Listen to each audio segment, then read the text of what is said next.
دنیا میں جب کبھی کوئی دین پر چلنا چاہتا ہے یا دین کا کوئی کام کرنا چاہتا ہے تو لوگ کہتے ہیں کھاؤ گے کہاں سے؟ آج اگر جاب نہیں کرو گے تو لوگ تمہیں ایکسیپٹ کیسے کریں گے؟ اپنے پاؤں پر کیسے کھڑے ہوگے؟ رزق کہاں سے پاؤ گے؟ سود چھوڑ دیا پھر کیا بنے گا؟ پھر کس طرح سے اپنے معاملات کو ڈیل کر پاؤ گے؟ سود چھوڑا تو بھوک ہی بھوک ہے، اس لیے سود نہیں چھوڑا جا سکتا۔ فلاں بیوہ ہے، بیوہ کے مال کو اگر ہم سود لینے کے لیے بینکوں میں نہ رکھیں تو اس کا مال تو کم ہوتا جائے گا، سود کی وجہ سے اس میں اضافہ ہوگا۔ اور اگر اسی طرح سے بیوہ کے مال کی زکوٰۃ دیں تو یہ مال تو کم ہو جائے گا۔ بہت سے ایسے معاملات ہیں جس کی وجہ سے لوگ سمجھتے ہیں کہ اسلام پر آنے کے بعد ہماری زندگی تنگ ہو جائے گی۔ کتنے ہی لوگوں کو یہ غلط فہمی لاحق ہے کہ دین پر آ گئے تو بیٹیوں کے رشتے کیسے ہوں گے؟ اگر انہوں نے سر ڈھانپ لیا تو پھر سوسائٹی میں کیسے جئیں گے؟ پھر تو انہیں کوئی پریفرنس ہی نہیں ملے گی۔ اس وجہ سے لوگ اپنی بیٹیوں کو دین پر نہیں لانا چاہتے۔ گھر گھر کی کہانی ہے، بچوں کی تباہی کے پیچھے والدین کی سوچ ہے۔ سوچ یہی ہے کہ بچے ہماری دنیا میں جینے کے قابل ہو جائیں۔ مجھے یاد ہے کہ میری ایک فرینڈ ہوتی تھی، ان کے والدین نے بڑے شوق سے اپنے بچے کو میڈیکل ایجوکیشن دلوائی،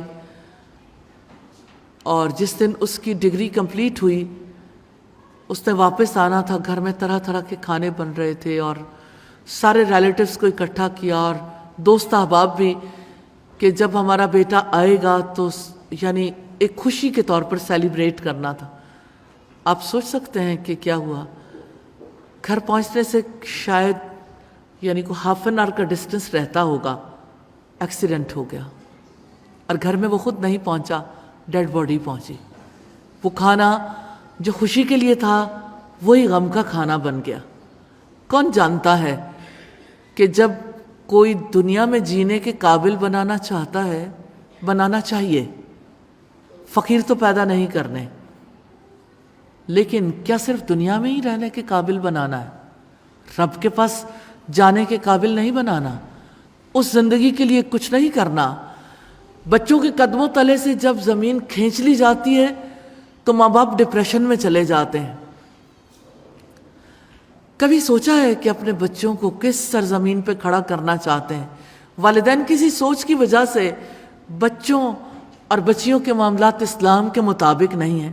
اللہ سبحانہ و تعالیٰ سے دعا ہے ہمارے حال پر رحم فرمائے، ہمیں اپنے بچوں کے لیے اخلاص نصیب کرے تاکہ ہم انہیں رب سے محبت کرنے کے قابل بنائیں، اپنے رب کا عبادت گزار اور اپنے رب کے کام کے لیے انہیں تیار کر سکیں۔ نبی صلی اللہ علیہ وسلم نے فرمایا، اللہ تعالیٰ فرماتے ہیں اے میرے بندو تم سب بھوکے ہو سوائے ان کے جن کو میں کھانا کھلاؤں، بس تم مجھی سے کھانا مانگو میں تمہیں کھلاؤں گا۔ اے میرے بندو تم سب برہنہ ہو سوائے ان کے جنہیں میں پوشاک پہناؤں، بس تم مجھی سے پوشاک مانگو میں تمہیں لباس پہناؤں گا۔